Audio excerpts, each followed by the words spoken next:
All right, y'all. Welcome back to another episode of A Pod About Nothing. I'm your host, Jay, and I'm here with my co-host, Walt. You'll know him as the Property Plug. You know, that's Rhode Island's legend here. You know what I mean? So today we have a special guest. He is an eviction elect attorney, which we think is actually something that is not really spoken about as often, and the laws behind it. And really, like, what does a tenant have as far as protection and even landlords? You know what I mean?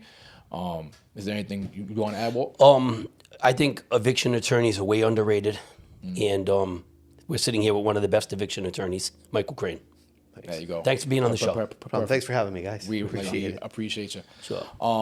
Yeah, I mean, just to kind of like get a little background on you, Michael. What brought you into eviction law? Yeah. So I started practicing in 2007, got out of law school, and started working for a small firm.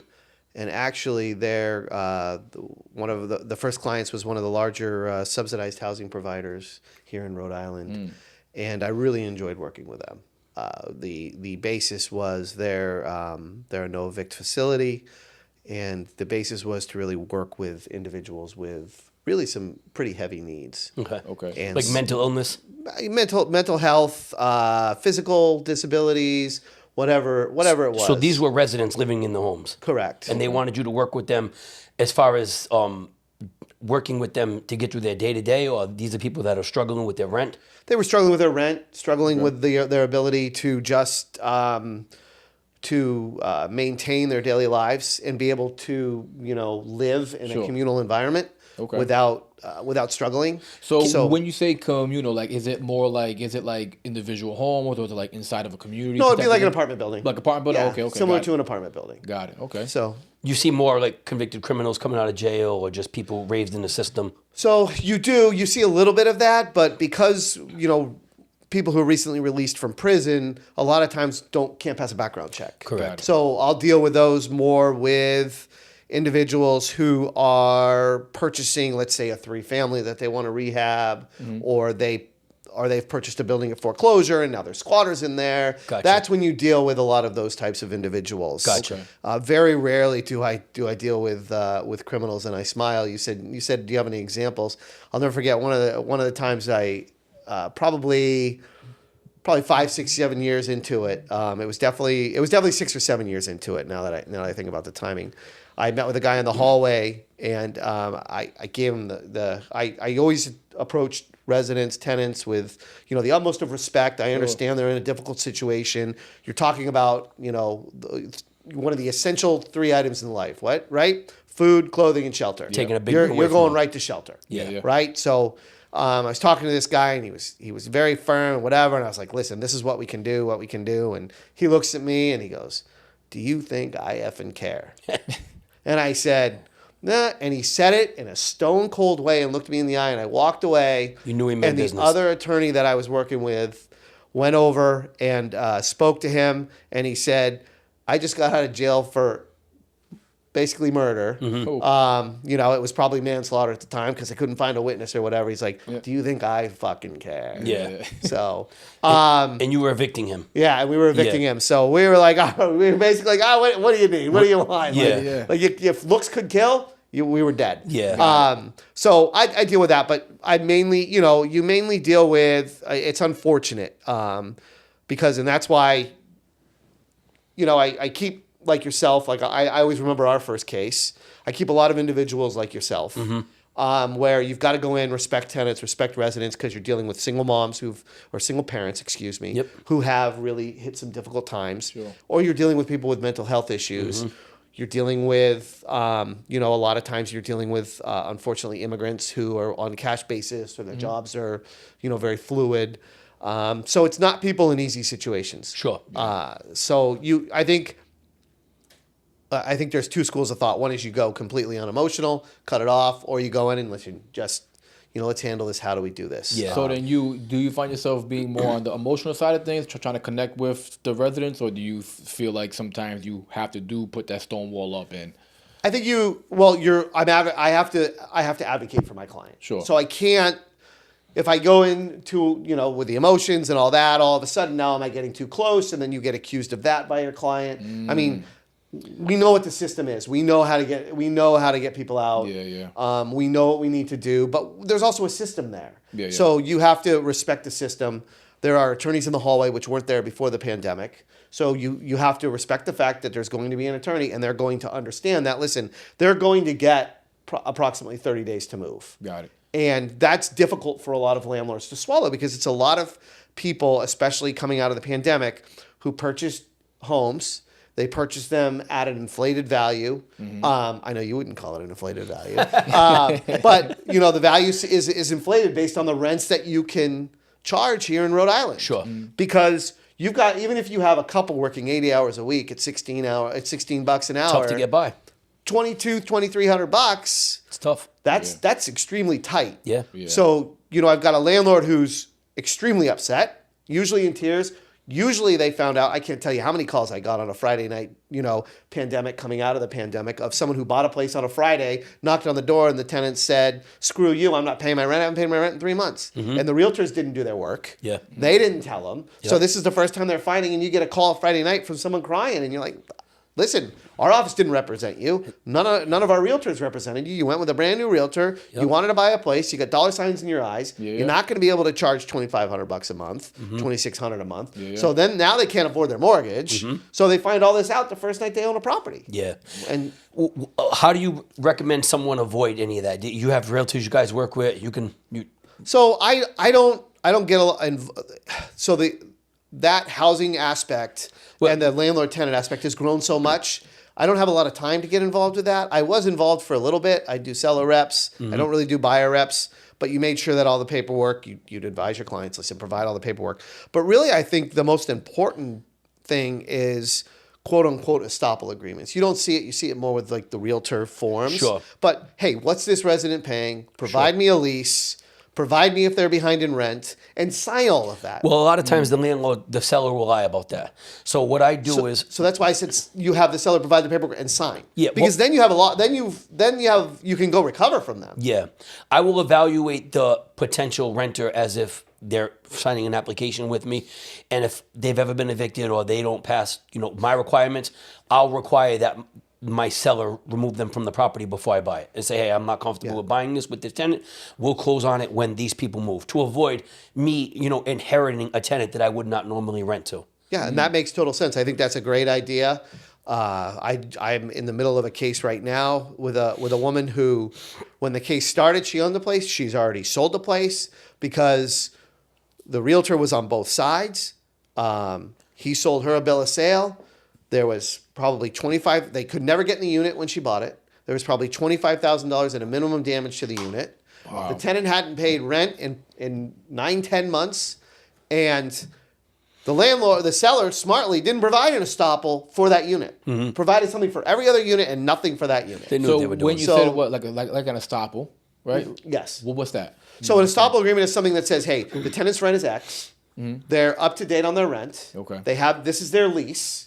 And then they can afford the So rent. kind of like a checklist for each tenant that they have? Got and it. the seller Okay. signs it and the tenant signs it. And you want the seller to sign it because you want to have some recourse against the seller. Sure. In this one, the great thing is we had estoppel agreements for the other two, none for that one. So what do you And so do we in were that able to case? go out. We're able to go after the seller. That's a great example because a lot of these younger guys want to get into investing and they don't take eviction into consideration. I mean, the average net on a door in Rhode Island is probably less than $250. And if you're losing $2,500 or $2,000 a month, it's going to take you years to recoup that Correct. $2,000. Let's say it takes you 4 or 5 months to get the person out. So that's $6,000-$7,000 you're not going to collect in rent. You're only making $200 a door. Say it's a 3-unit, you're making $800 a month. It's going to take you 5 years to recover from that. Absolutely. And that's how a lot of these new investors end up losing their properties, and they have somebody like me standing outside their house a year later bidding on their house because it went into foreclosure because they didn't take all that into consideration in the purchasing process. Correct. I can't tell you how many times I'm standing there with someone who's bought a property, wants to be a new investor, and the ghost white look you get and the just the blank stare when you tell them, listen, it's going to take another 30 to 60 days to get them out. Yep. The tenant comes in and speaks to legal services. Legal services says, hey, there may be a problem with this. So they want a 2-week continuation. It's your first time in court. They're going to get it. So we go in and we say, listen, I tell them, listen, we're going to go and object. And guess what? Like, we're not winning the objection. They're getting 2 weeks. So try to get to a week, and then you buy yourself a week, or you're done. And they think, nope, they want to go in and pound your chest, this and that. You go in and say, Your Honor, we need to object. And sure enough, they grant the continuation, and then the person is even more upset. I've got a couple of those tomorrow, and it's like, we can't, like, this is the way it works. And you being a young investor upset, you're not going to change it. You're not. I probably lose more of those clients now, probably because You don't do what they want. I don't do what they want, and I can't massage them to the point. Correct. Yeah. But I'll tell you, the attorneys, they end up one of two attorneys. They'll end up with an attorney who will be back at my office because that attorney screwed up the whole thing and took 2 to 3 months longer than what we would have taken. Or 2, they charge double what we charge. Yep, 100%. I agree with that. My preferred method always, and I've been working with you for a while now, is cash for keys. Yes. I don't care how. We all have a number. Right. And I don't care how long you've been living in this apartment, you have a number. Give them 2,000, give them 4,000, give them 5,000. I would rather give you 5,000 than to have you occupy my apartment for another 3 months and give you the 5,000, go in there and get the place back up and running and move on with my life than to battle you in court for the same 5,000. Because you're going to pay. One way or another, you're going to pay. Right. And I think one of the great things in working with you, and I know I'm sitting here with you, I'm not just, tooting your horn, is that you understand the importance of sometimes just having to go to 45 days. Like 30-day move-outs. Hey, this person wants 45, maybe wants 60.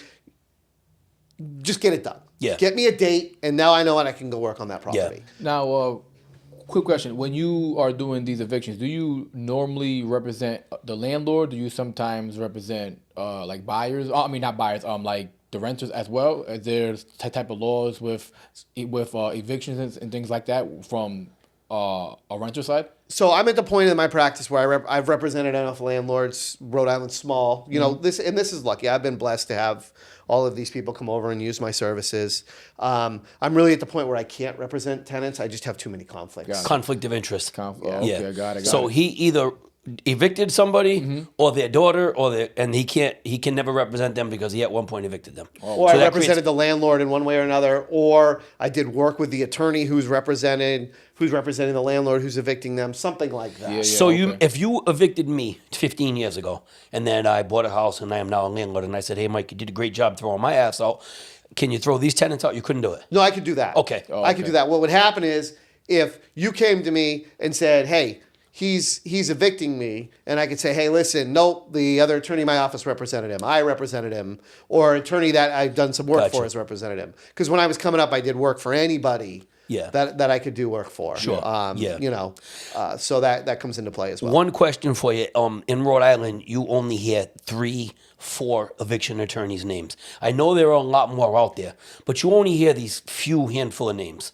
Like yours, Conti. There's only a few guys. How come the market is so narrowed with this? Real estate, there's a million attorneys, but when it comes to evictions, you guys are kind of dominating. So there's a couple. I think there's a couple theories. One is Murray and Conti. They've both been mentors to me. They're both amazing. They set the market basically with their rates and fees. They've made it so that it's a bulk business. It's not, and a lot of people don't want to do that. It's high volume, fast paced.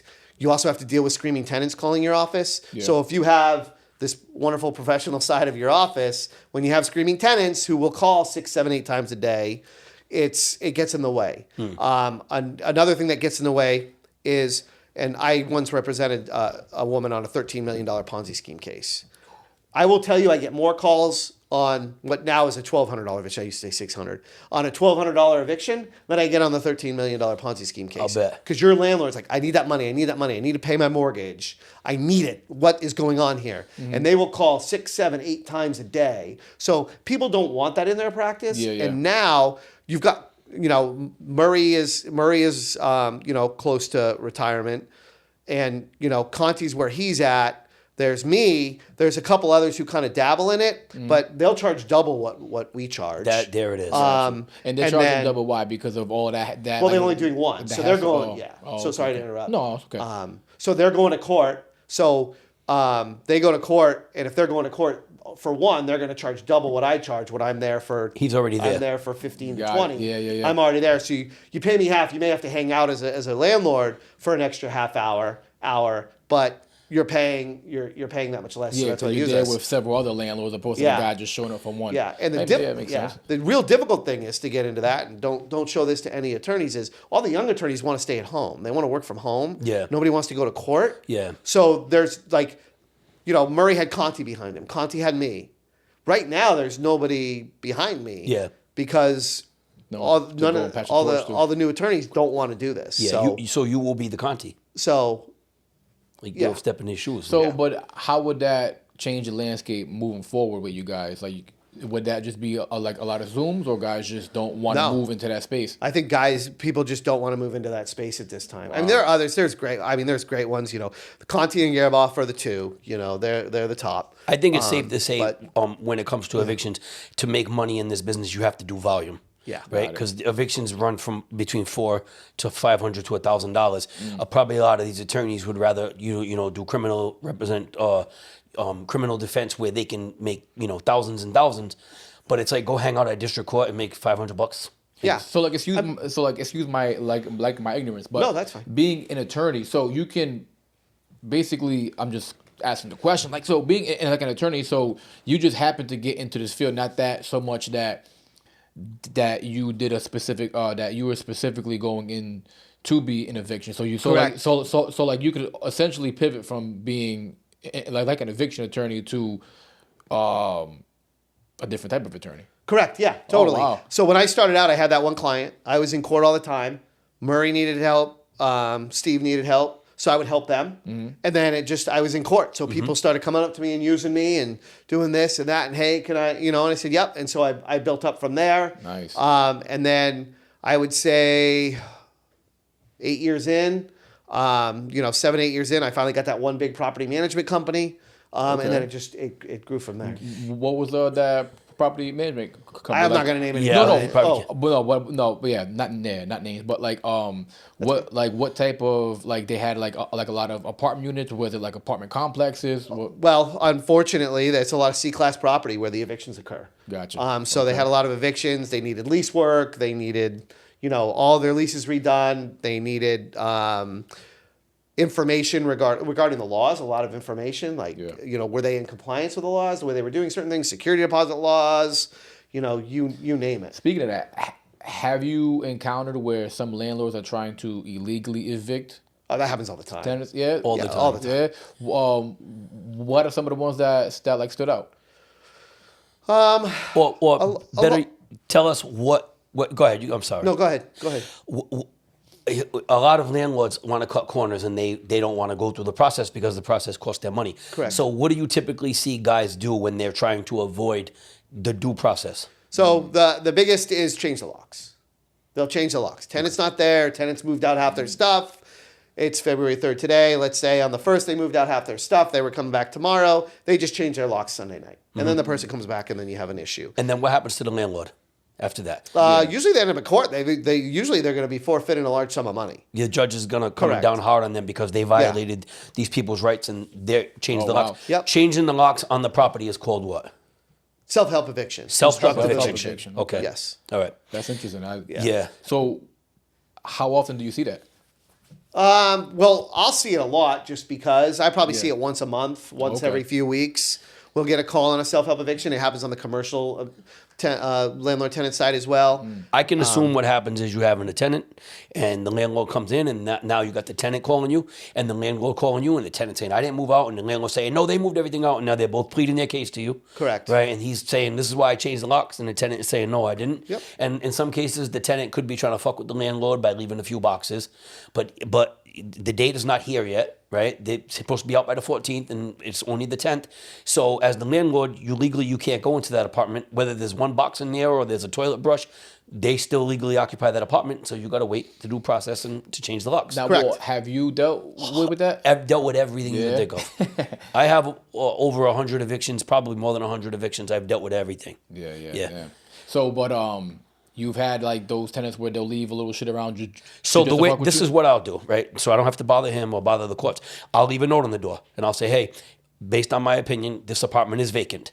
If it's not vacant, please call me and let me know. I'll go back okay. the next day. If the note is not disturbed and it looks like nobody went in there and nobody touched anything, I'll put in another note and I'll wait a few days. And then if the notes, then I'll go in there and I'll change the locks and I'll start, cleaning stuff out. But I still won't throw stuff away until after the actual date. Okay. I'll move our stuff to the corner. We'll go in there. We'll start painting. We'll start cleaning. So at least if they come, I can say, hey, here's your stuff. Because I did have a case where I went and we threw somebody's stuff away. And then they came back and I'm like, hey, buddy, I thought you left. I don't know. How did that go for you though? They were mad and didn't nothing to me. But that doesn't mean something couldn't have happened to me. No, for sure. So my advice for any landlord, any investor is to do things by the book. Because when you try turning off people's water or doing things out of spite to get back at them, the judge will rip you a new asshole.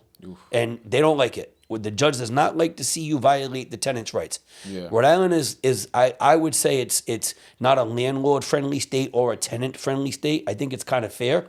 But when the judge sees you trying to take advantage, as a landlord, I think you have a certain obligation to be responsible and respectful. Even if the tenant is not, you have to uphold that. And you got to do things the right way. So when you start blocking driveways and turning off water, turning off electricity, if the electricity is included, it's not going to play out well in your favor. I promise you. It's going to come down on you.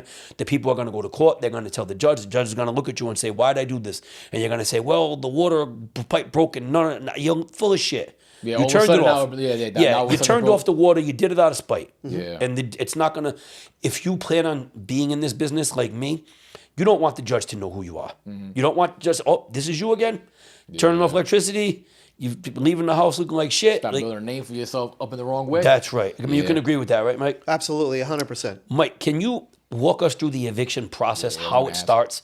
Yeah, so there's two types. There's really two types of evictions in Rhode Island that we deal with. We're going to ignore noncompliance because noncompliance evictions are difficult. They're lengthy. And they're not easy to prevail on. What is a noncompliance? So noncompliance is when somebody does something wrong. Okay. So if that's like you beat up your neighbor, if you tear a door off the hinges, playing those loud types music, of things. You're Correct. a nuisance to the.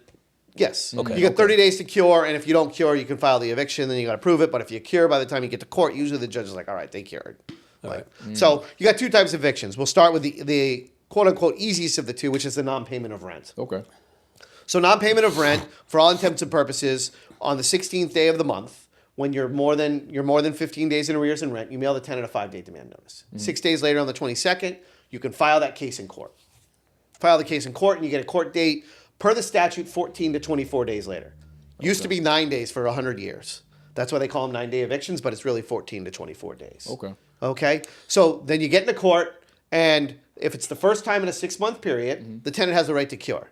So if they owe you $1,000 and they walk in with $1,000 that's on the letter, they hand you $1,000, you got to dismiss the case. Okay. Now, if it's a second notice in a 6-month period, they have no right to cure.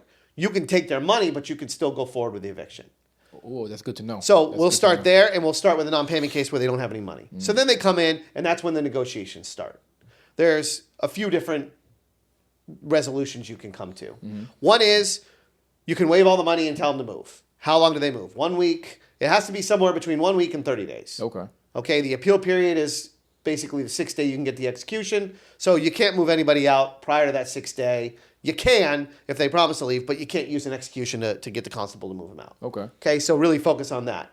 Or if they know what they're doing, they'll come in and say, give me 30 days to move. Now, if they're fighting 45, 60 days, whatever it may be, you may have to tell the landlord, listen, do you want to just waive some money to get rid of these people? Because you're never going to, I shouldn't say never, but 95% of the time you're not collecting from I tenants. never pursue damages. Yep. I just want you So basically the best thing to do is I tell people is, listen, if you want to try to get them out, the first thing you try to do is you should waive all rent and tell them to get out in 2 weeks. You waive all rent and get them out in 2 weeks. That's the biggest victory you can get in court, I think. Now, it's not my business. I agree. You may have other stuff, but that's the best thing. So like, I'm sorry to interrupt. So that's like basically like me being like a tenant. So I wouldn't even have to. So like say like, well, I wouldn't vote or anything. Nope. Get my shit. Whether you were like, behind 1 month or 8 months, you wouldn't know anything. Get your stuff out in 2 weeks and go. Okay. So you owe me $5,000. You're going to be out in a week and a half. Or if you want to play hardball, I'm going to pursue you for damages, and I'm going to go after you for that $5,000, which I'll probably get $20 a week for the rest of my life if I decide to pursue you. It's not even worth it. So let's negotiate to get you out. And in some cases, in my personal opinion, even if you owed me $2,000, $3,000, $4,000, I'll still give you $1,000. Just get the fuck out. Just get out. And the other thing is, I tell people this. I say, listen, we've gotten to a time in society where you can find non-payment cases really easy, right? So you get evicted over $1,000. He says, I'm going to get a judgment against you for $1,000. You found a place to go, right? That judgment enters, your new landlord finds it and says, you know what, you can't move in here. Now who's paying to move you out? He's got to call the constable and the moving truck. He's got to pay $2,000 to move you out. But guess what he has? A paper judgment for $1,000 against you that he's never going to collect. So now he's paid $2,000 more out of pocket to get that $1,000 paper judgment. That's why I tell people all the time, waive the money and get them out, because if people see a judgment against somebody, they're not going to rent to them, and you're going to end up paying $1,000 to $2,000 to move them out. And they every time, no, okay, but I'm telling you right now, you will end up paying out of pocket on something where you're going to get a judgment that you'll never collect. Wow. It's amazing how many people just want to fuck somebody to fuck themselves. And when you do things out of spite, it doesn't. It's not going to work for you. Yep. Excuse my language. No, you can switch. How this is often do proper. you see the tenants just say, it's not going to happen, and the constable comes, and they got to get a moving company, put their stuff in store? Well, finish the process. The tenant says, So- I'm not going. So the tenant says, I'm not going, I want to go to trial. So then we go to trial. We go to trial. We're gonna prevail. Unless you've told me something wrong, which Walter's not going to do that because he's done this long enough. If you've given me a bad number or something, we're going to prevail, and they're going to appeal. Okay. And that appeal is going to be heard 2 to 3 weeks later, and then you're going to have to go over to Superior Court and have a brand new trial, and then we'll get the execution. But how many months are we now? They appealed. We're in Superior Court. So now it's January 16th, January 22nd. We filed the initial case. We're in court February 11th, right? So now they've appealed. So they're probably in court February 28th or March, what is it, 6th, Yep. 7th? So that's damn 3 months of non-payment. Yeah, so March just to 7th. They lose the appeal. Yep, so now they lose the appeal, you got them out March 10th, and you start at January 16th. Wow. Yeah, see, that's gotta be a headache for the landlords, man, just to try to evict someone, and I think that process of what you're speaking about, like just cash for like keys. Hey, listen, I'll give you this, because it's just like What landlords need to understand, and this is what I accept, the money's gone. yeah. The $2,000, $4,000, $10,000, $25,000, $30,000, it's gone. I'm never getting it back. Just go. Let me start fresh. Let me turn this unit over and let it start producing. The money, let me tell you something. If somebody gets behind 2 months in rent, forget it. They're never coming back. Yeah. It's just never happening. I don't care if they give you an extra 100, unless they get taxes or something like that happens. They get a lawsuit or something. Maybe they'll come and give you half of that money.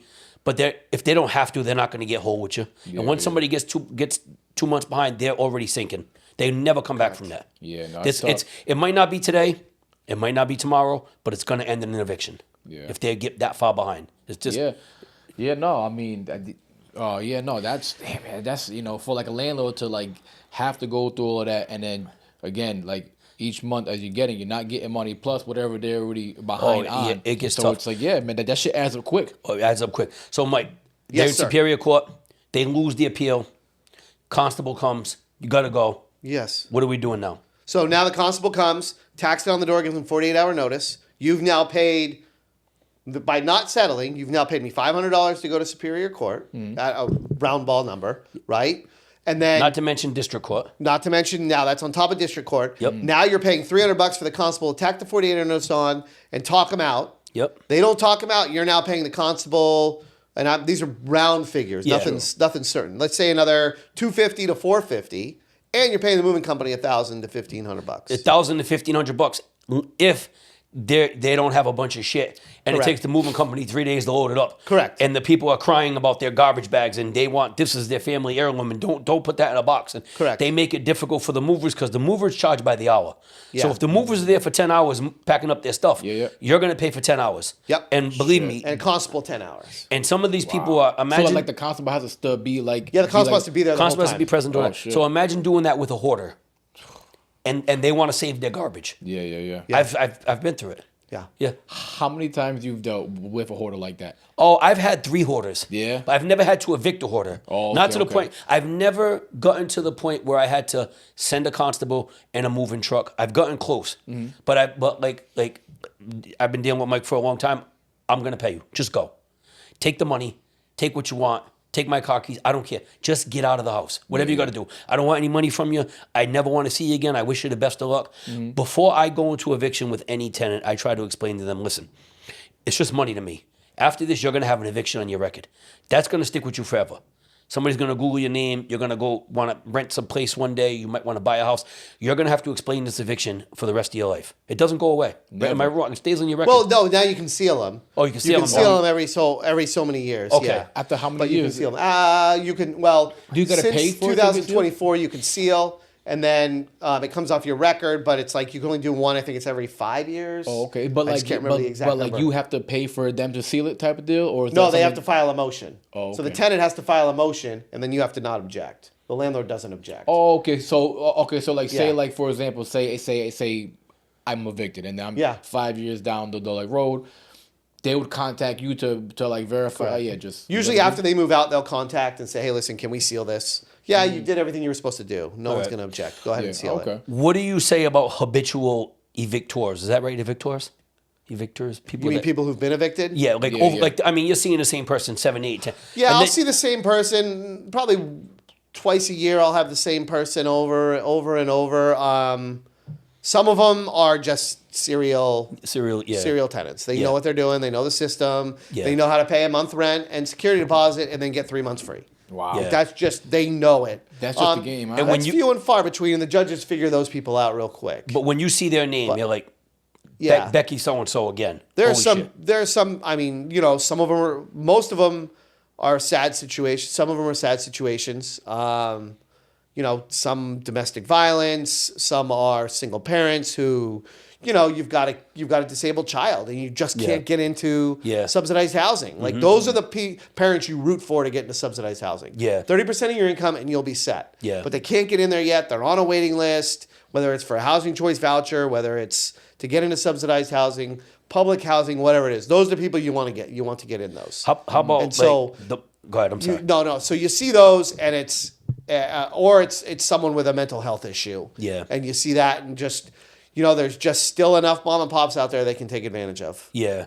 Yeah. The mental health issue is tough. Yeah. Because how do you be, you know, you want to be a prick and you want to play hardball and you want to say, you know, and turn off your emotions. But how do you do that to somebody you know that they just really can't get it together? Correct. It's really not You their fault. can't. You Yeah. can't. Yeah, it's gotta be It And it's sucks. like, and I'll have, you know, and those are the cases where, you know, I'll always advocate for my landlord, but sometimes depending on how the landlord reacts, you're like, listen, if this is how you're going to treat this person, Yeah. like you might not be somebody I can represent in the future. Like you gotta, like you say, like there is a time when it comes into a heart, you gotta see those people and you gotta care for them. Yeah. Got it. And I think you almost have, you know, you rented to them. Yeah. I didn't rent to them. Walter didn't rent to them. Yeah. Right. Exactly. You rented to them, and they are in this situation. Like, so let's get somebody in here to help them out, help them get out, and then we go from there. We'll get a hold of their family. We'll get a hold of some sort of social services. Those types of things. Do you see mothers and then kids and then grandkids repeating that eviction cycle?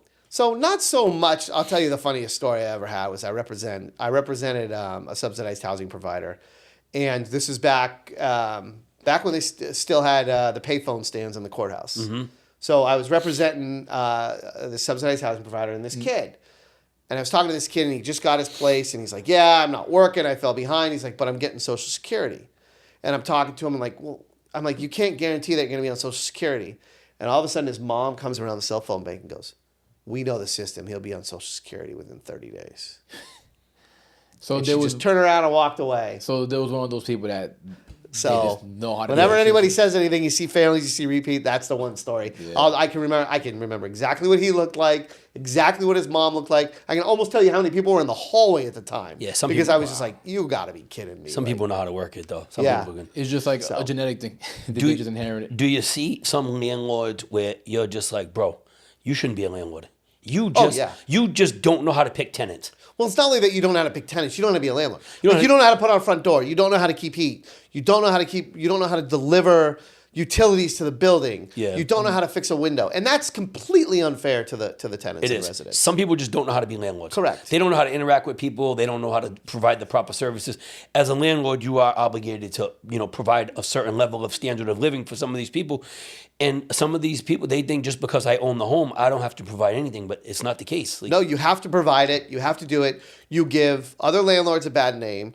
You give the whole system a bad name. Like, just sell your place. Like, 99% of the people I represent are absolutely wonderful, amazing human beings. They're running a business. They're running it like a business. They know they got to meet minimum housing code, but they're treating people with respect, doing what they're supposed to do, and keeping, and keeping their property up, in the proper condition. And that's fun. That's fun because you're like, this is great. We're all kind of working towards a common goal. If a resident has a problem, a lot of times when residents come in with frustrations, they're like, listen, we've tried like 3, 4, 5 times. All right, maybe the boiler is just broken. Let's fix it. And you can work with them, and you get to know, because I get to know the residents. You said that. Like, sure. I try not to unemotional, but I will get to know a lot of residents and tenants throughout the year. And you like them, and then you realize the ones that are just completely like, everything they out of their mouth is a lie. And then the ones that are actually trying to work with the landlord and work with what's going on. How often do you see landlords pursue the tenants for breaking the lease, like the remainder of the lease? So we see it a lot, but I don't take those cases. You don't take because those cases. It's just a collections case. Yeah, it's a collections case. And you got to find the tenant. You got to figure out how much Yeah, they owe. yeah. You got to figure out, did your client Who's wrong, meet their who's right. duty of mitigate damages, which Yeah. means if you're a residential landlord, you have to re-rent as quick as possible. Yeah. And so you have to go through all of that. So let me ask you, I know you got questions, because I'm going to forget. I'm a tenant. This is my landlord. He doesn't fix anything. I got mice. My light's broken. I keep asking him. I'm like, hey, when are you going to fix this? I pay the rent on time every month. What do I do? So you're turning this into a pro tenant, which is fine. I'm just trying to get the laws out there. I think it's great. I think it's a great question. I'm teasing you, but I do think it's actually an absolutely fantastic question. I think if you're a tenant, there are opportunities to you.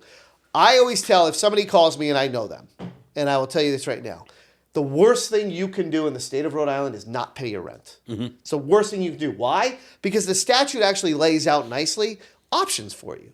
You can go in and if you lose an essential service, so water, heat, electricity, I think cable's almost an essential service at this time if it's being provided. But if it's not being delivered to the building, what does that mean? It means the water pipe isn't there, the cable isn't, or the wire isn't delivered to the building, right? Okay. You can go in and you can petition the court for a restraining order and say, hey, listen, I need this delivered to the building. I have a couple of those right now. It's just not being, the meters, the water meters were taken out for whatever reason, and because there was a problem, and now, they filed a restraining order, and the landlord has to fix it. Okay, the landlord didn't even know about the issue, usually, but they got to fix it, right? So you file a restraining order. The other thing you can do is you can terminate your lease. If you're a tenant, and I've sent you, the landlord, hey, you got to fix this. Nope. Yeah. Then you send up a follow-up letter that says, hey, you don't fix this within 30 days, I'm moving out, right? And you can do that. I'm terminating the lease. And that's you're allowed to do that under the law. And then if you move out, it becomes a collection case, right? If the landlord wants to go after you. But then the landlord's got to go in and prove, hey, this person moved, and I did everything I was supposed to do under the law. And the tenant can say, no, they didn't, and this is where we're at. Yeah. And I'll tell you what, landlords don't want to hear this part. 99 times out of 100, the tenant is right in those cases. Yeah. So I always thought that if I was a tenant and I was asking the landlord, hey, we need an exterminator or paint is chipping, after I gave so many notices, written notices, whatever, I could take the money and put it into escrow until the landlord fixed it. So you can try that, but there's no real. The only thing you can escrow is for lead paint in Rhode Island. What you can do is you can spend up to $500 out of pocket, provide the landlord a receipt, and then make those repairs. That's the new law. Okay. It was changed. It went from $125 to $500. Gotcha. Is what it did. So you can do that and say, here are my receipts, but the landlord could still sue you. Gotcha. For that difference. Yeah. So what I would say is maybe do it, and then if the landlord doesn't do it, turn it around on him. You sue the landlord, because you'll get your fees back for filing suit, and you'll get that money, and then you don't risk having a non-payment case filed against you, because the last thing you want in the world as a human being is a non-payment case filed against you. I can't tell you how many times, because you have to file against everybody over 18, you get an 18, 19, 20-year-old call you when they're 35, hey, This eviction is on my record. What is going on? Well, when you were at college, your parents didn't pay rent. Yep. Got evicted, and that's why it's there. And we have that a lot. And a lot of landlords get upset with me because I'll say, listen, if that person's 19 and moved in at 16 or 17, or if that person's 19 and comes home for the summers from college, don't bang them with an eviction. Yeah. Don't do that to somebody. I the didn't even know that is, I think, is just. You can't do that. Just be reasonable. Yeah, that's crazy. I didn't know that. I thought it was just the main person that would be paying the rent. I didn't think it was anybody that was over 18 living in the home. I think you actually, when you make business decisions I think those are smart business decisions to not bring negative energy kind of onto your business and everything that's going on. Absolutely. And I'm a big proponent of that, and that's where I come from there. Yeah. And you'll see, the clients that I get kind of gravitate towards that, and then the clients that don't gravitate to other attorneys, and that's the way it works. How do you feel about the new lead laws in Rhode Island, and what effect is it having on the landlords? I mean, I understand both sides of the argument. The effect it's having on the landlords is the cost. Your cost. And now that's being passed on to the tenants. Mm-hmm. So that's a huge variable there that, unfortunately, whether it was considered or not, was always going to be there. Yeah. It's been 20 years since the laws have been on the books. So I understand that argument. Yeah. But on the flip side, Rhode Island, up until this year, it never provided more than 20 lead inspectors. Yeah. So that's the problem. Were you ever going to catch up? Yeah. Even though you can say it's been on the book for 20 years, I think the ultimate question is, were you ever going to catch up? Let me paint a scenario for you. You own a house in Providence, and it's in decent shape. A tenant hasn't paid you rent for 2 months. That tenant now owes you $4,000. I call you to do an eviction, and the first thing you say to me is, hey, I need a lead certificate. Or you need to terminate their tenancy, which is going to take 45 days longer to evict. 45 days longer to evict. So with the termination of tenancy. So you can terminate a tenancy without a lead certificate? Correct, yes. I didn't know that. Yes. Oh, all right. That is good to know. See, I didn't know that. So to get the lead certificate, we have to call a lead inspector. Lead inspectors are booked out 4, 5, 6 months right now. They're going to come out to the house. If they're calling you back. If they're calling you back, they're going to come out to the house. They're going to say, fix this window, fix that, clean that rug, paint, chip in here. I mean, you could be looking at 10, 15 grand in repairs to make the house compliant. So the painters are on top of it.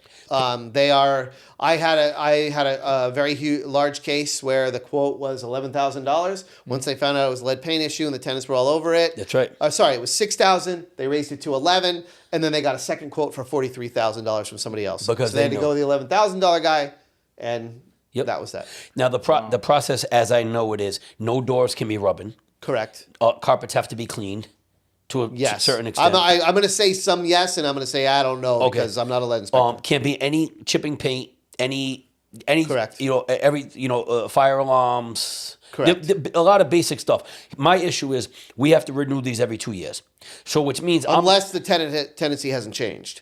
So if he hasn't moved in 2 years, at 1 year 11 months, you file an affidavit. That's once you've gone through the class, you have to go through the classes as a landlord. If you've gone through those classes, you can say, I did a visual inspection at 1 year, 11 months. Here's my affidavit. He's still living there, so I don't need a new lead. So if I did a lead inspection in an apartment 2 years ago, and then that person didn't pay me rent, even though my lead inspection now is expired, I can file for non-payment of rent. If you did the affidavit on time. If I did the affidavit on time. It has to be on time, though. Oh, otherwise, you need a new lead cert. That's really good to know. All right. Yeah. So would you recommend landlords just doing a new lead cert when the apartment is empty? Doing the affidavit when somebody moves in? That way that lead cert is good for that tenant for the entirety of that tenant? Correct. If they're there for 5 years and they don't pay. And you file the affidavit, it's good, yep. That's there you go. Yeah. See, this is the thing people don't know. Nobody knows how to navigate through the new lead laws. And They're there's difficult. so much misinformation. Correct. But who's going to go on and read? Nobody reads Nobody, that. yeah. No. I've read them 50 times. I still am like, oh, there's this, there's that. And then you got to talk to the lead inspectors because they'll give you little nuances that'll make it so you can violate that law or whatever it is. Yeah. Good to know. That's really interesting. That's a lot of things that was said. I'm just sitting here quiet like. Well, the lead laws are causing a lot of landlords to not want to be landlords anymore. A lot of people are selling their investment properties because they under the impression that they're going to have to go into this apartment every 2 years, paint it. So a lot of these people don't clean their places. I got to send a cleaner in. I got to clean the carpets. I got to have them wiped on top of the. You got to have a HEPA cleaner. HEPA cleaner. And when you clean it, you have to clean it a certain way, and it's so. And that's being like a landlord. Like that's like just a schedules like maintenance type of thing. That regardless if the say if I'm in the place for like 5 years. That's to pass the lead cert. You have to right now to do it. It's mandatory that you have a lead certificate, and lead certificate is also no holes in it. The apartment could have no lead, but it has to have no holes in the walls. The windows and doors can't be scraping. There's a lot of there's a list of things that have to be compliant to pass a lead inspection. It's not just lead. So You have to see, because that's what I was thinking. But then as I'm hearing y'all speak, it's just like, well, it's beyond lead. big way time. Yeah. Big So time. it's just like, wow, Lead is easy. yeah. Because you can go into an apartment and rip the walls out and renovate it and still have to do a lead inspection. And you could say, hey, there's no lead here. I took this place down to the studs. You still got to do, based Doesn't matter on the exterior. It's the exterior and interior. Wow. the way to avoid that is buy houses after 89, 78. 78. So 78. anything after 78 is lead exempt. And you're good to go. You don't have to provide a lead certificate. Wait, but I thought you said that you still got to do the lead. Only pre-1978 properties. Properties built before 1978. They took lead out of paint in 78. Gotcha, Yeah. gotcha. So like if you buy a unit that was built in 2000, you don't have to do like a No, lead you don't need a certificate. lead cert. You don't need anything like that. Oh, so it's only those homes. I have a Yes. 19 unit building in Pawtucket, Yeah. and it was built in 89. And that makes it worth so much more money now. Ooh, because imagine trying to do those for every single unit. 19 units every 2 years, lead certs, they're like $500 a pop. That's It a adds lot. up. Hell yeah. But I it's mean- not even the money, it's the headache. It's like, Mike, this girl didn't pay the rent. Hey, give me the lead cert. Fuck. Now she's going to call the lead cert. Yeah, I can get out there in like, June 2nd. June? Like, she's going to be here for another 4 months. Yeah. Just for the lead cert. So damn. So in Rhode Island to evict, you also need a lead cert. That For a law just non-payment case. Oh, for non-payment If your case. property was built before 1978. That law Wow. just came on the books. And when I tell you, and I know you know this, a lot of the landlords are scrambling. Oh, they're all and they're scrambling. bumping into each other, and they're trying to figure out how to do this. People are talking about filing a suit against the state, and I'm not against the lead laws. I'm not against landlords being compliant. I actually had a case of lead poisoning in one of my apartments. Thankfully, the woman didn't sue me. Yeah. I went in there. We had cleaners go in. We cleaned it. We took care of all the lead. Originally, I thought she was gonna try to, because she had a great case. The apartment had lead, and the kid ate. I guess the kid got lead poisoning and got Yeah. sick, but she didn't sue me at all, which I'm so thankful for that. That's good. Wow. Yeah, but it could happen to anybody. Damn, no, but that's crazy though. Like the fact that every 2 years, and it's just like, imagine, like you said, you got now a new investor maybe buying a property that is older than that, and then you got to account for. But think about it. But think about it. You're probably gonna have to pay 10 grand to pass. If there's any issue, you're gonna have to pay between 5 and 10 grand.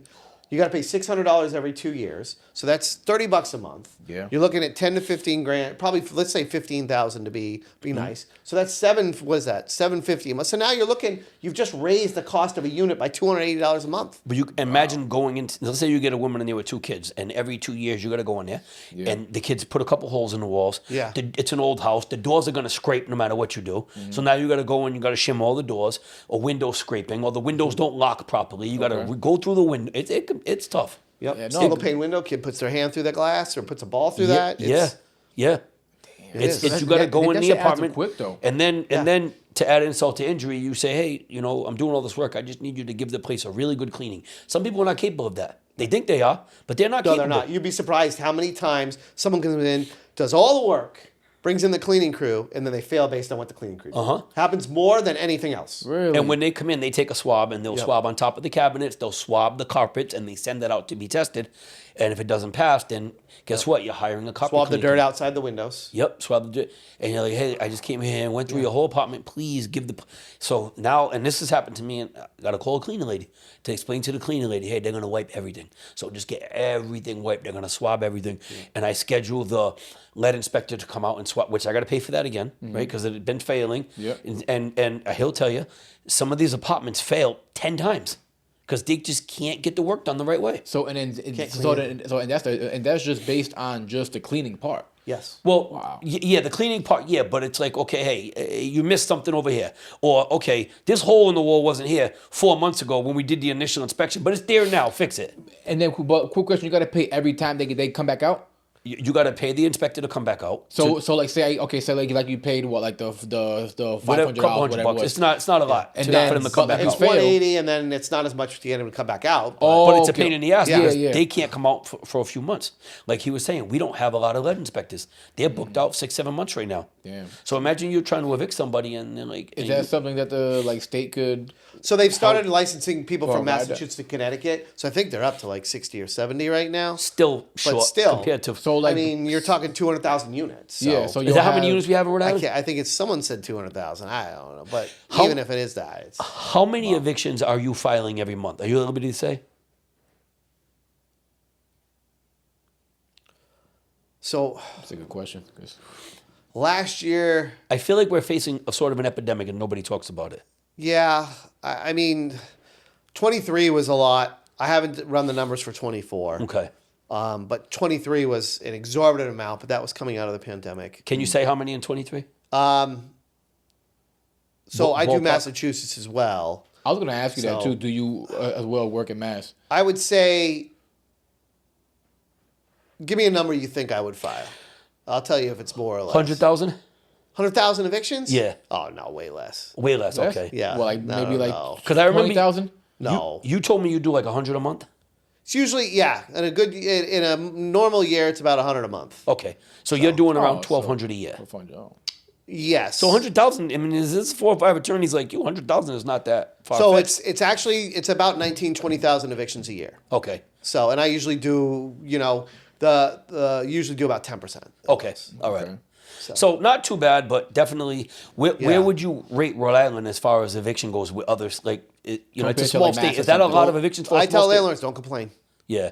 Don't I don't have a complain. problem with the eviction laws in Rhode Island. You want to have a problem, go over to Massachusetts. I was Yeah. gonna ask you that because I live in Mass. Yeah. And then that's why I want to ask you if you operate in Mass as well. But I do. Finding out that you do, I live in Mass. So, what's it like in Mass compared to Rhode Island? Like those eviction laws. So the and- great thing about Massachusetts is take this into account as we say this. Massachusetts wants tenants paying rent when they're under agreements. Mm-hmm. They want you paying rent, and they will use it against you if you don't pay rent. Mm-hmm. That I'm not saying Rhode Island doesn't use it against you because you can get a motion for issuance execution for failure to pay rent, but Massachusetts, with all of they have some pretty strict laws. The judges will still interpret cases and look at this and issue decisions based on when was the last time you paid rent. So if it's a no-fault termination of tenancy eviction, you can get a stay up to 6 months if you're paying your rent. You understand on what that means? execution. No, so what that I'm- means no, is I'm just like, I file about the to ask him eviction, right? I'm in court probably within 30 days. Back up from. Yep. No fault eviction is you bought the house and you want these people to move out. They didn't do anything wrong. You just want them out for whatever reason, right? Yeah. Yes. Yeah. Oh, okay, So- okay.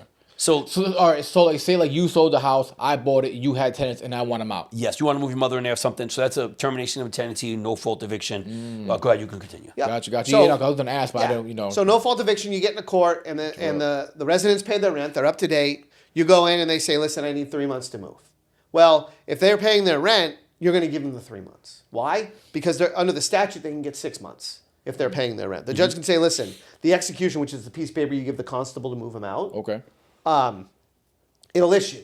And the judge will say, I'm going to stay that because they're paying their rent. I'm going to give them another month to find a place. Give them another month up to 6 months. Now, if they're disabled, they get up to 12 months.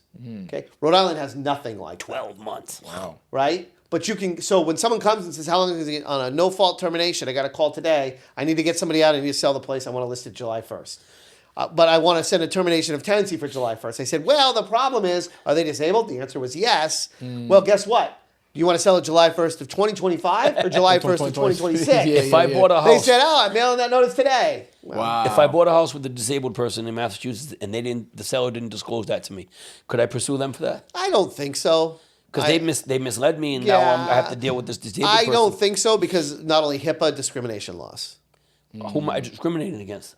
Well, they might be interpreted that they're discriminating against the person with a disability. Well, you were under the impression that I was going to buy this house and I was going to move my mother in, and then now I couldn't do that because the person was disabled, so it's going Right. to take a year to get them out. Yeah, because even if that person might be able to move, but like, what if they're not? It's probably my fault for not doing my due diligence, right? I would say, yeah, you Yeah. probably should have said, hey, listen, is Yeah. there a person in there? Yeah. Are they disabled? Because I just want That's to a know good for the question, eviction though. process Like, because I'm keep moving in my mom mind. in. Well, to I ask buy if they're disabled, foreclosures, bro. and I have to take into consideration who's living in these houses that I buy. Yeah. Because based on who's living in there, if it's an older couple, they've been living in there for 30 years and they fell behind in their mortgage.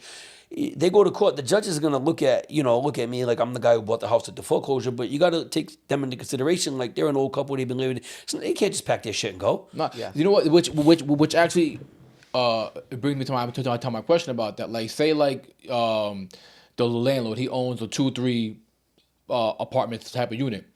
but the landlord forecloses on the home, but then but then the tenants on there, they're paying their rent, but They're not going to be paying rent at that point. So when you foreclose, it terminates the lease in the privity of contract. But everything. they do.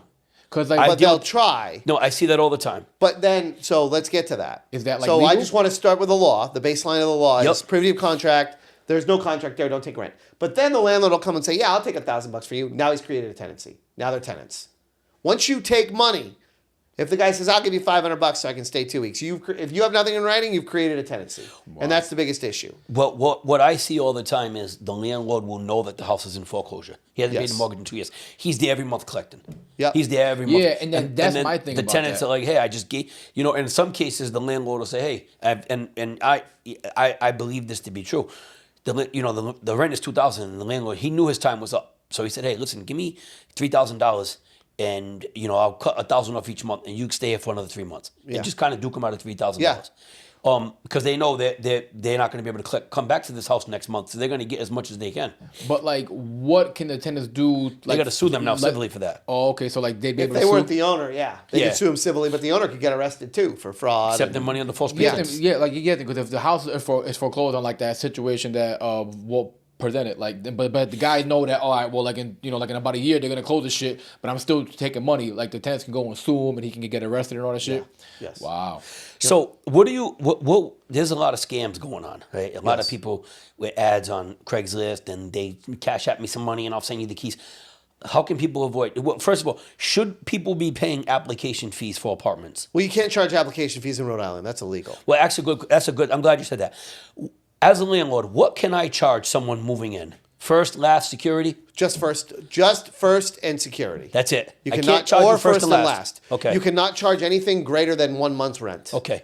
Whatever it is, however denominated, whatever you want to call it. For security. So if the rent's 1,000, collect 1,000 security, or 1,000 last month. I can't charge extra if you have a dog. You can charge extra rent, or you can charge a non-refundable pet fee. Non-refundable pet fee. But if they say it's an emotional support animal, you can't charge anything. But I can't look at him and say, this guy looks like an asshole. I want $2,000 security deposit. Nope. It's normally can't do $1,000, that. but look at this No. guy. Yeah, look at him. But Shit, man. But so you can't do that. no. All right. Wow. And just so we're What clear, about masks? Oh, first security, asking for first, last, and security is illegal. In Rhode Island, yes. Why is it illegal?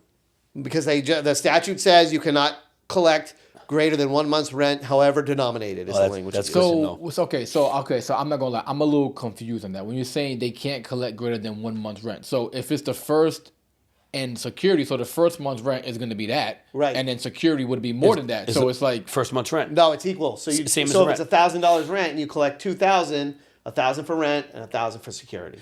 See, what I do, no, and hold on, wait, pause. I'm not gonna lie. I'm not getting it. Like, so okay, because from what I understood that when you just said it, like they can't be greater than. So you're paying your rent.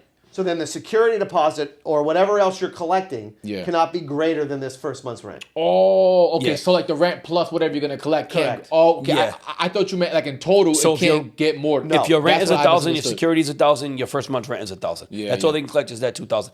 Now Gotcha. I guess I've been breaking the law because if I see a dog, I make them give me an additional few $100s for a pet security deposit. I didn't know that Correct. was You illegal. want to make it a non-refundable. Okay, Non-refundable. gotcha. And you got to gotcha. do it in writing. Okay, I didn't know that. See, all right. All has to be in writing. All right. So, I'm gonna look at this apartment online. This guy's asking me to send him some money, Cash App. He's gonna send me the keys. What should I do? I wouldn't do it. You wouldn't do it. Nope. How often are you seeing that scam? Because I see it all the time.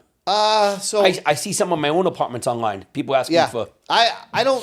People don't call my office very often with that scam. Okay. I hear about it, but don't really see it.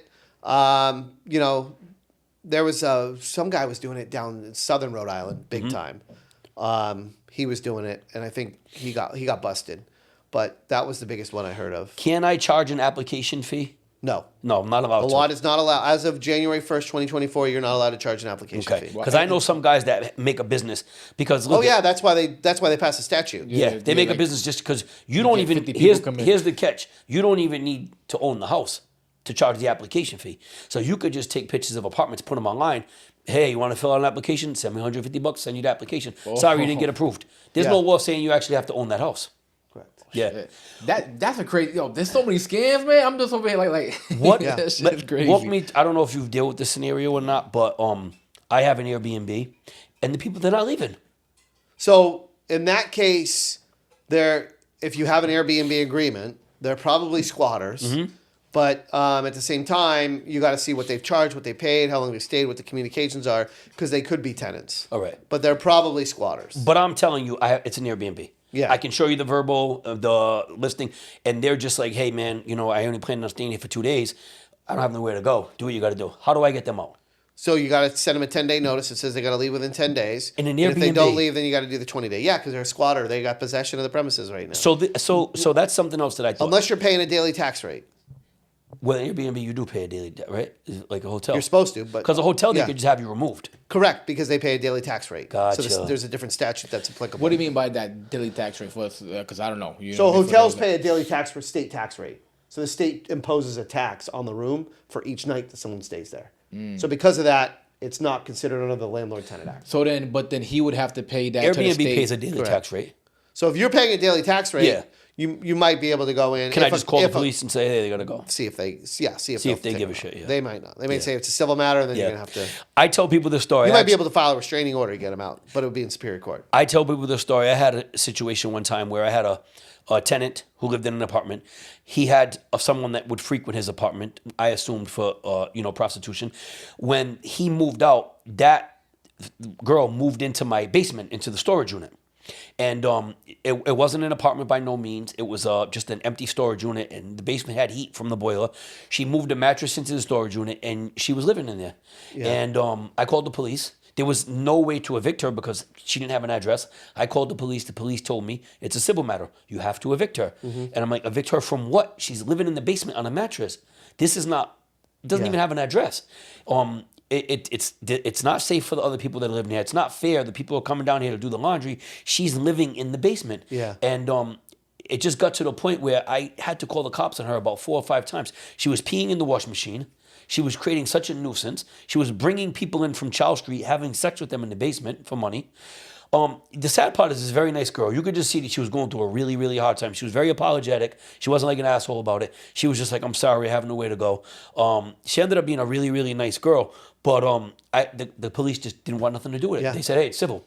Yep. Civil matter, not our problem. We can't make her leave. I ended up calling the cops on her another time, and the cop just kind of grabbed her and said, listen, come on. Like, get your shit and get out of here. And the cop kind of made, he was, empathetic to my situation, and he kind of made her leave. Yeah. So, you see stuff like that happen where... Yeah, you see it. You do see where people go and all of a sudden they take over a unit, whether it's in the basement, whether it's on a first floor, whether it's an attic. Mm-hmm. You see people sneak in, and we have to deal with that. What happens when Josh moves, Josh moves out and he leaves his friend in the apartment? That's a squatter. That's a squatter. 10-day notice to get out. And if they don't get out, then you got to go through the What are termination. squatter laws in Rhode Island like? I didn't even know we had squatter laws. So squatter law is you have to give them reasonable notice to move. Reasonable notice has been defined as 10 days. So I send you a notice called tenant sufferance. It's the same letter we send to all the people you foreclosed on. Yep. Same exact letter, tenant sufferance. You have 10 days to move. When they don't move, file the case, and then you go through the process. Okay. And then, being as that they're a squatter, they don't even have any bills. What if they end up getting bills in their daily name, but they're Doesn't not matter. paying? Yeah. They don't have an agreement with the landlord. They no written agreement, no verbal agreement, and they've never paid any money. So you're driving down the street, you see a vacant house. It's owned by the bank. It's a foreclosed house. You move into that house, and you are now considered a squatter. Yeah. And then whoever buys that house, whether it be the bank or somebody buys it at foreclosure, they have to evict them under the squatters' rights laws. And then how long? So, but say the time comes and they're still there. What do you do at that point? You file the eviction. Terminate. But even that process, if they appeal that process could be 3 months? Well, that process you go, so you file the case, you have to serve them in hand. They get 20 days to answer it. Which is tough sometimes. Yeah, that's real tough sometimes. Yeah, and if you don't know their name, you so need to know their names. they'll be there about another 65 to 75 days after that. And then now say those 65, 75 days there and they're still there. They're like, I'm they're not there. leaving. Then the constable comes and moves them out. Well, okay. Then the issue kind of is physical. Who are you? What's your name? I need your name so I can serve you. Yeah. You're not telling me your name. Why would you tell me your real name? Especially if you know the laws, right? Why am I going to tell you my real name? And then the constable's banging on the door to serve them. They're not answering the door. So these are people that So are... it's like, who you even going to serve because who's going to Correct. be the paperwork writing out to? There's the 75 days. That's why they can ride that out. Actually, yeah, usually when they don't have the name, it takes probably another week or two. Because you got to get the name. Yeah. I can't tell you, you talk about new landlords. They call me, they say, I don't know how to get the name. I'm like, Yeah. figure it out. Yeah, there's a way. Call who'd you borrow your money from? Call that person; they'll tell you how to get it. Yeah, because I can't tell you how to get the name. I can't tell you. There's a way to do it, but I can't tell you. Yeah. Well, come on. Just, figure it out. Yeah. Yeah. So I've heard enough stories. Yeah. Yeah.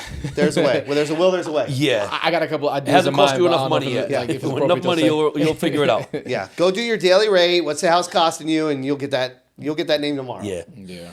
I think I'm good. You any more questions? Yeah, no. Well, actually, I did. Let me go in here. What are some of the legal defenses? What legal defenses do tenants have against eviction? The big one is defective notice. So when Okay. we talked about how you have Yeah, to mail that the one. 5-day notice, termination of tenancy, the squatter's right notice, which Yeah. is the tenant sufferance, those have to be correct in Rhode Island. Okay. If they're not, your case gets dismissed and you have to start over. You gotta And restart. that's always a big thing. I know with poor Walter, every time he sends one over, we ask 1,000 questions to him and Deja.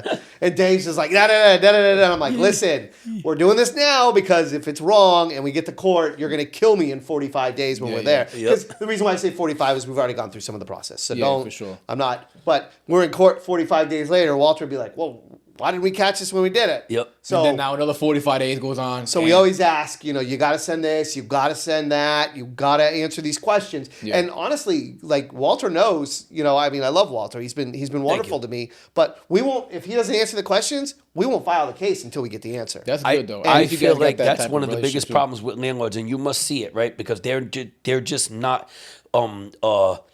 they're not being how do you say, they're not attentive, they're not like moving forward. They'll wait 3 days before they answer your email. Correct. They won't get back to you, and then it's like, hey Mike, what's going on? I'm like, dude, I emailed you a week ago, you didn't get back to me. Correct. Yeah. And it's like, that's how a 30-day eviction turns into 6 months. Correct. Right to all the time. you Guys gotta that he works with all the time, he sends over, we'll be like, da-da-da, and they'll be, I think I've even called you a few times, like, hey, this guy's pretty upset, but we asked him all the questions, didn't answer, like, Yeah. can you help us get this across the goal line so it moves? And sure enough, all of a sudden, I don't know what he says to him, but they're they're on Yeah. it. Because it's his money too. It's sometimes it's Yeah. Yeah. his I'm guys with who are lending the hard money or Yeah. whatever. So Well, you figure you buy a house and like I have a house right now with a partner of mine, him, John, and we bought the house in North Kingstown, and we have to wait until we've already bought the house. We paid, I don't know, like $400,000 for the house. We have to wait until February 16th just to file for a court date. So we've owned the house already for a month. So we had to put up a few $100,000. House is sitting there. The guy's still occupying the house. What people don't understand is when the house is owner occupied from a foreclosure, you can't get title insurance.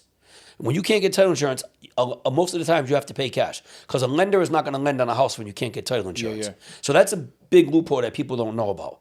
It actually works to my advantage because I use my own cash. I don't go to a lender.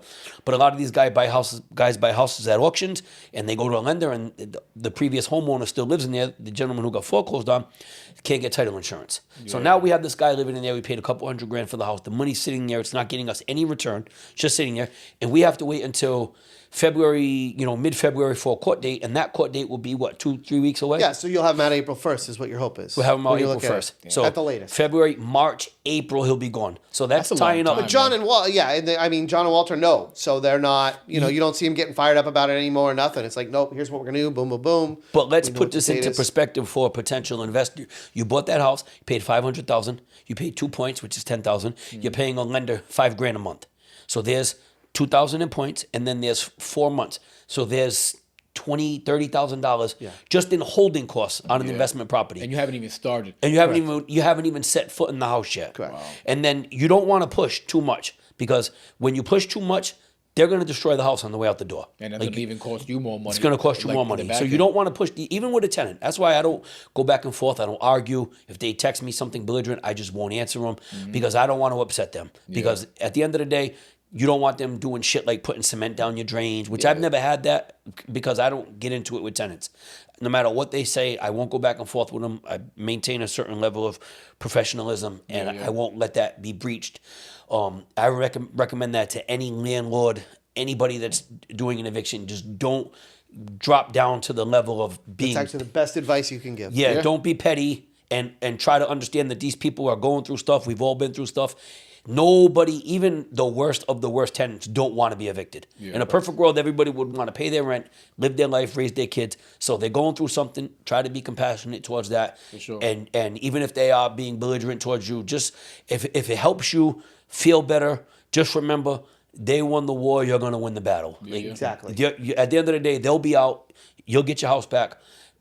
Being belligerent, doing things out of spite is not going to help. It's not going to help him do his job. No, you for hire him sure. to do a job, and it's not going to help at all. What about you? What's a good advice you'd give the landlords kind of going through this process? What he said was great, but what about you? The best advice is if it's a non-payment case, make sure you send the 5-day demand notice in the first month. Great. Make sure you're on top. Make sure you're on top of your case, doing everything you want to do. If you've got a termination date of February 1st and someone says I'll be out in a week, you're probably going to want to file the case and then dismiss it if they're out. Stay on top of it. Yeah, stay on top of it and don't. It's a business. Don't let it get personal. The second you get personal, Yep. then your business is going to fall apart. Yep. For sure. What I feel like a lot of these landlords need to take into consideration is it's a house. To me, it's a business. This is people's homes. They live here. Yeah. Their kids are here. They're raising their kids here. They've been here 5-6 years. This is what they call home. So it can get a little emotional for some people. For sure. Yeah. And like I said, nobody just wakes up and says, fuck that, I'm not paying no rent. I don't want to pay rent no more. It's not the case. Yeah. Yes. Everybody would rather just pay rent and live their life and be happy, but it's just not possible, or whether it mental or financial, whatever the case is. But shit nobody happens. shit happens. So- And people are going through stuff. Yeah. Nah, totally understand. Well, Mike, we appreciate your time. problem. Thank you Thanks for for Mike, having being this was here. amazing. Thanks I for think having me. Yeah, it was good. This was very informative. Excellent. Super Yeah, I informative. hear all these people talking to attorneys, but nobody knows the laws on it. Even me. Look, I learned so much tonight, and I've been doing this for so long. Yeah, no, Good. listen. I didn't even think we had squatters' rights. I've never encountered that. Yeah, basically, yeah. Yeah. Wow. You deal with it every day. Hey, we might have to cut that part of the podcast. Yeah, that's We don't want No, people no. moving to the Yeah, vacants. I know, man. Because Perfect. I really thought that there was no laws for them here. yeah. Wow. That's What crazy, would you but- say is the worst state to do an eviction? California? California's pretty bad. I'm from California, so I speak to some people out there. That's pretty bad.